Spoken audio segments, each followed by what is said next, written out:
தன்னை அபாயத்துக்கு உட்படுத்துவதற்காக எதிரில் நிற்கும் கண்ணுக்கு தெரியாத அறுபதிடமிருந்து எப்படி தப்புவது என்று யோசித்த ஹரிகிருஷ்ணனுக்கு சட்டென்று ஒரு யோசனை தோன்றியது. தான் பஸ்ஸில் பயணம் செய்த பொழுது முன்பின் பழக்கமில்லாத பெரியவர் நல்கிய மந்திரத்து கயிறு தன்னிடம் இருப்பது நினைவுக்கு வந்தது. அதை ஒரு தடவை சோதித்து பார்த்தால் என்ன என்று நினைத்தவன் அதை கையிலிருந்து அவிழ்த்து எடுத்தான். என்ன நடந்தாலும் சரி என்று தீர்மானித்தவனாக அந்த கயிற்றை முன்புறமாக வீசி எறிந்தான். தாயத்துடன் கூடிய அந்த சரடு கண்ணுக்கு தெரியாத அருவம் இருக்கும் திசையில் சென்ற பொழுது சட்டென்று தீஜ்வாலியாக மாறியது. அதன் பிறகு அந்த இடத்தில் ஒரு நிமிடம் கூட நிற்காமல் வேக வேகமாக நடந்து வீட்டை அடைந்தான்.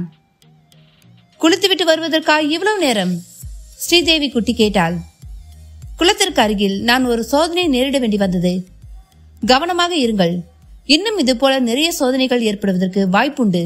என்ன நண்பர்களே, முழு கதையும் கேட்கணுமா? கதையை நான் அப்லோட் பண்ணியிருந்தா அந்த லிங்கை நான் கமெண்ட் பாக்ஸ் இல்லைன்னா டிஸ்கிரிப்ஷன் பாக்ஸ்ல நான் மென்ஷன் பண்றேன். அதை கிளிக் பண்ணி முழு கதையும் கேளுங்க.